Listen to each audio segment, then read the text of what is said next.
नवीन गोष्टी नवी कहाणी आजी आजोबा नित्य सांगती गाती हसती दिशा दहाही आनंदाची नवी पर्वणी ज्ञान रंजन अशी ही खाणी झरा नेऊया श्रोत्यांच्या मनी अनुभव अनुभव।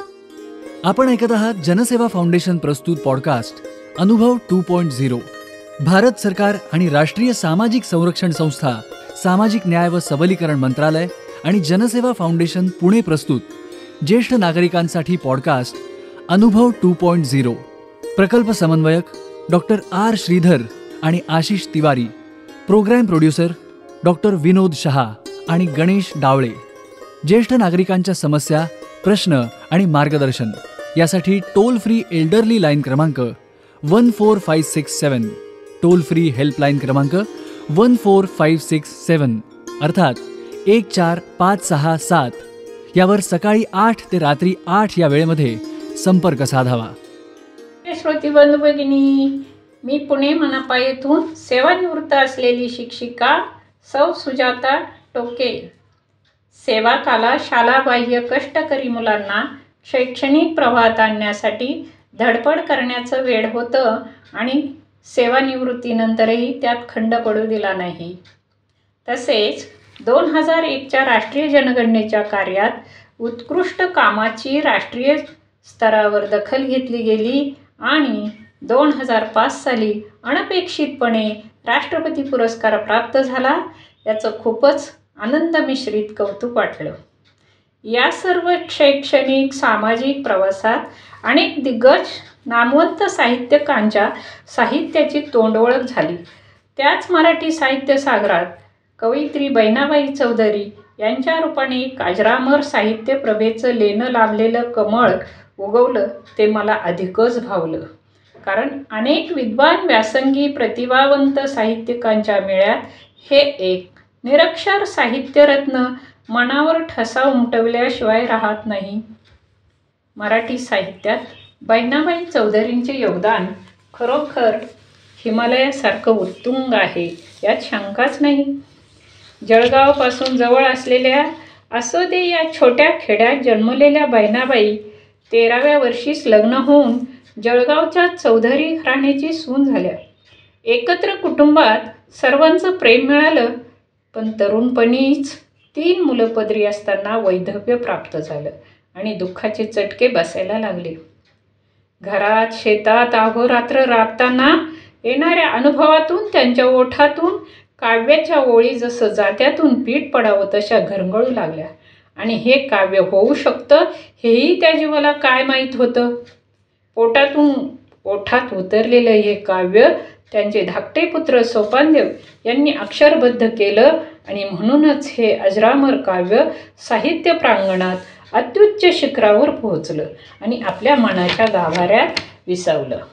मराठी साहित्यात लोकगीतांच्या परंपरेत स्त्रीगीते, ओव्या या स्त्रियांच्या निरीक्षणातून अनुभवातून जन्माला आल्या। मुक्ताईचे ताटीचे अभंग जसे काळजातून व्यथेतून बाहेर पडले, तसे बहिणाईचे काव्य देखील काळजातून ओठात अवतरले, त्यातील शब्दबद्ध झाले। तेवढंच आपल्यापर्यंत आले, बाकी काळाच्या पडद्याआड गेले। 20व्या शतकात स्त्रियांचे स्थान म्हणजे घराची चौकट आणि शेताचा बांध, यातच बंदिस्त। तेच त्यांचं कार्यक्षेत्र। अशा वेळी माहेरच्या आठवणी, सासरच्यांचे बरे वाईट वर्तन, वाट्याला आलेले इतर अनुभव व्यक्त करायला जात्यावरील दळण हेच एक साधन। तसेच शेतात काम करताना आनंद, दुःख, चीड, खेद लोकगीतातून व्यक्त होई। सख्या सोबत्यांसोबत अनुभवांची देवाणघेवाणीतच जीवनाचा आनंद शोधला जात असे। त्या काळातील स्त्रीगीतातून मराठी साहित्य परंपरा समृद्ध झाली आणि त्याच्या अग्रणी आहेत अंगभूत काव्याचं लेणं लाभलेलं बहिणाबाई चौधरी। त्यांच्या गीतातून निसर्ग डोकावतो, नात्या नात्यातील संबंधाचे पेड उलगडतात, तर उपदेशाचे बोधामृतही दिन मिळते। संसाराचं गीत गाताना त्यांच्या ओठी आपोआप शब्द उमटतात। अरे घरोटा घरोटा माझं दुखत रे हात, अरे घरोटा घरोटा माझं दुखत रे हात, तसं संसाराचं गाणं माझं बसते मी गात। तसं संसार म्हटल्यावर सुख दुःख आलंच. म्हणून म्हणतात, अरे संसार संसार जसा तवा चुल्ह्यावर, अरे संसार संसार जसा तवा चुल्ह्यावर, आधी हाताले चटके मग मी येते भाकर.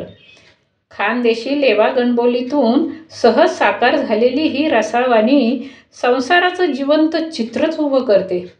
निसर्गाची किमया ही बहिणाबाईंना खुणावते. त्यातूनच पशु पक्षी वृक्ष वेली यांच्या निरीक्षणातून गीत जन्म घेतं. अरे खोप्यामध्ये खोपा सुगर अणीचा चांगला, अरे खोप्यामध्ये खोपा सुगर अणीचा चांगला, देखा पिल्लासाठी तिनं झोका झाडाले टांगला.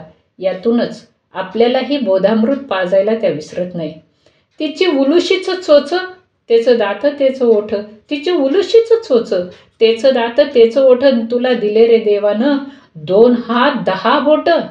आपल्या मनाचंही वर्णन करताना त्या म्हणतात, मन वढाय वढाय उभ्या पिकातलं ढोर, किती हाकला हाकला फिरी येतं पिकावर. चंचल मनाला ओढाळ गुराची उपमा किती चपखल वाटते नाही का. सासर माहेर स्त्री जीवनातील महत्त्वाचे थांबे. त्यांचं वर्णन करताना त्या खूपच भावूक होतात आणि म्हणतात, लागे पायासनी चटके रस्ता तापीसन लाल, लागे पायासनी चटके रस्ता तापीसन लाल, माझ्या माहेरची वाट माले वाटते मखमल. पण सासरलाही नावे ठेवत नाहीत बरं का. म्हणतात, खटल्यांच्या घरामध्ये देखा माझी सगळी सासू, खटल्याच्या घरामध्ये देखा माझी सगळी सासू, सदा पोटामध्ये माया तसं डोळ्यामध्ये आसू. माझं सासर तेच माझ्या मुलीचं माहेर. म्हणूनच म्हणतात, लेकीच्या माहेरासाठी माये नांदते सासरी. स्त्रीविषयक निरीक्षण आणि काळजी तरी किती. म्हणतात, रस्त्यानं चालली माय बहीण आपली, रस्त्याने चालली माय बहीण आपली, मागे फिरी पाहे पाव्या पाप्या धरत्री कापली, मागे फिरी पाहे पाप्या धरत्री कापली. अलीकडील घटना ऐकून असं वाटतं की बहिणाबाईंनी त्यांच्या काळातच स्त्रीकडे वाकड्या नजरेने पाहणाऱ्याला पापी म्हटलं आहे. माणसाने माणसाशी माणसासारखंच वर्तन ठेवावं म्हणून सांगतात, माणसापरी माणूस राहतो रे येडताना, माणसापरी माणूस राहतो रे येडताना, अरे होतो छापीसन कोरा कागद शहाणा. अनुभवाचं शहाणपण त्यांना महत्त्वाचं वाटतं. त्यांच्या काव्यात अहिराणी गोडवा भरला आहे. सरळ सोप्या शब्दात आत्मचिंतनही करतात. वैधव्य प्राप्त झालं म्हणून हातपाय गाळून कसं चालायचं म्हणून ओठी शब्द उमटतात. देव गेले देवाघरी आठी ठेवी सन ठेवा, देव गेले देवाघरी आठी ठेवी सन ठेवा, डोळ्यापुढे 2 लाल, रडू नको माझ्या जीवा. कुंकू पुसलं पुसलं आता उरलं गोंधन, कुंकू पुसलं पुसलं आता उरलं गोंधन, तेच देईल देईल नशीबले आवतन. स्वतःचं सांत्वन, पोटच्या लेकरांसाठी घट्ट केलेलं मन, सारं अद्वितीयच. त्यांचं असं बोलणं ऐकून बाया बापड्या त्यांना विचारायच्या, बहिणाई कसं ग जमतं तुला असं बोलायला. त्यांना त्या आपल्या गणबोलीत उत्तर देतात, माझी माय सरस्वती माले शिकविते बोली, माझी माय सरस्वती माले शिकविते बोली, लेक बहिणाच्या मनी किती गुपित पेरली. सरस्वतीलाच आपली माय मानणाऱ्या या लेकीचं काव्य प्रतिभिसलेनंच म्हणावं लागेल. ईश्वरावर भक्ती, नितांत श्रद्धा, पण अंधश्रद्धा मुळीच नव्हती. पांडुरंगाला म्हणतात, माझ्यासाठी पांडुरंगा तुचं गीता भागवत, माझ्यासाठी पांडुरंगा तुचं गीता भागवत, पावसात समावत मातीमध्ये उगवत. निसर्गातच त्यांना पांडुरंग भेटतो. श्रमालाच ईश्वर मानणाऱ्या बहिणाबाई ज्योतिषाला खडसावताना म्हणतात, नको नको ज्योतिषा माझ्या दारी नको येऊ, नको नको ज्योतिषा माझ्या दारी नको येऊ, माझं दैव मला कळ, माझा हात नको पाहू. जाता जाता उपदेश करणं तर त्यांच्या काव्याचा स्थायी भाव आहे. सामाजिक निरीक्षणातूनही बोधप्रद काव्य जन्मले. मोजक्या शब्दात समाजातील आर्थिक भेद कसा हेरला पहा. सोन्या रुपयाने मढला मारवाड्याचा बालाजी, सोन्या रुपयाने मढला मारवाड्याचा बालाजी, शेतकऱ्याचा इठुबा पाना फुलामध्ये राजी, शेतकऱ्याचा इठुबा पाना फुलामध्ये राजी. समाजातील पारंपरिक चालीरीती त्यांना मान्य नव्हत्या. हुंडा म्हणजे वरदक्षिणा देऊन मुलीचं लग्न करणाऱ्याला त्या म्हणायच्या, अरे वाटच्या दोरीला साप म्हणू नये, अरे वाटच्या दोरीला साप म्हणू नये, एके पोटच्या पोरीले त्याला बाप म्हणू नये. जाता जाता समाज प्रबोधनही करतात. व्यक्तिचित्रणे स्वभाव वैशिष्ट्यांना धरून चपकल कशी बसवली पा. माझी सासू भिवराई कसं गमतीचं बोलणं, हाशीसनं अवघ्याचं पोट गेलं फुटीसनं.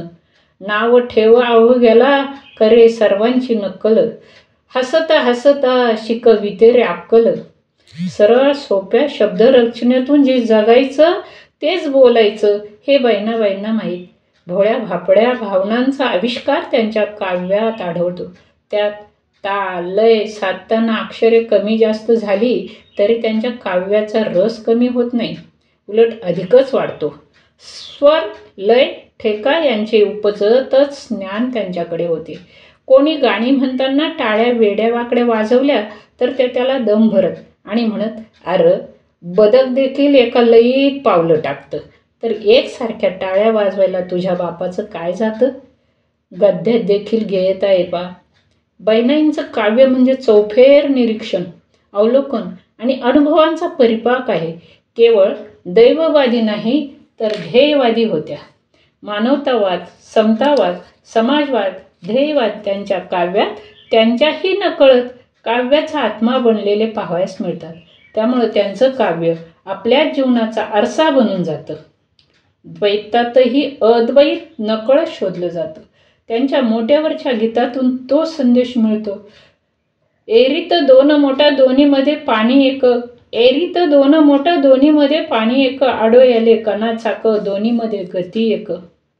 आडोयाले कणाचाक दोन्हीमध्ये गती एक, मोठा हाकतो एक, जीव पोसतो कितीक. सोप्या शब्दात अर्थपूर्ण एकरूपता. तसेच त्यांची गीते लोकगीतांचा आत्मा असला तरी त्यांना आधुनिकतेचाही परिस्पर्श लाभलेला. जुन्या नव्या कवितेच्या सीमारेषेवर त्यांची कविता विसावते. त्यांचं काव्य व्यक्तिजीवनाच्या सीमा भिंती ओलांडून चौफेर अनुभव समृद्ध होऊन गेले. कारण ते अनुभव तुमचे आमचे सर्वांचेच होऊन गेले. त्यांच्या संसाराचं सुख दुःख आपल्या संसाराशी कधी एकरूप होतं ते कळतच नाही. कारण त्यांच्या गीतांच्या सरळ सोप्या रचनेत जीवनातील खूप मोठा भावार्थ दडलेला आहे. मन संसार सारख्या गीतातून तत्वज्ञान नकळत पाझरते, तर नात्यांमधील विस्कटणाऱ्या घडीकडेही त्यांचं लक्ष जातं आणि शब्द उमटतात. इमान आले इसरला त्याले नेक म्हणूनही, इमान आले इसरला त्याले नेक म्हणूनही, जन्मदातेले भोवला त्याले लेक म्हणूनही. असं नात्यातील दुराव्यावर परखड भाष्य बिनधास्त त्या मांडतात. निर्मितीचं लौकिक अर्थानं जाण, कौटुंबिक परिस्थितीची साथ आणि शिक्षणाचा गंध नसतानाही बहिणाईंचं काव्य अनुभव समृद्ध होऊन कमळासारखं फुललं. यातच त्यांचं मोठेपणही दडलं. आपल्या वैयक्तिक संसारात त्या भरीसन जगले म्हणतात. तर मोती पोवळ्याच्या राशी वैभवाला नाही अंत, मोती पोवळ्याच्या राशी वैभवाला नाही अंत, सुखे वेचिते संसारी माऊली मी भाग्यवंत. असं स्वतःच्या सुखाचं वर्णन करतात. यातूनच त्या किती आनंदी जीवन जगल्या याचा प्रत्यय आल्या वाचून राहत नाही. नाही द्वेष, दुराग्रह, नाही दुःखाचं भांडवल. काव्यातून केवळ सुखाचा दरवळ, काव्यातून केवळ सुखाचा दरवळ. आणि हा दरवळ त्यांच्या पुरताच मर्यादित न राहता तमाम रसिक वाचकांना, श्रोत्यांनाही गंधित आणि तृप्त करून जातो. हेच माझ्या बहिणाईचं मोठेपण आणि श्रेष्ठत्व होय. ते कालातीत राहील यात शंकाच नाही. धन्यवाद.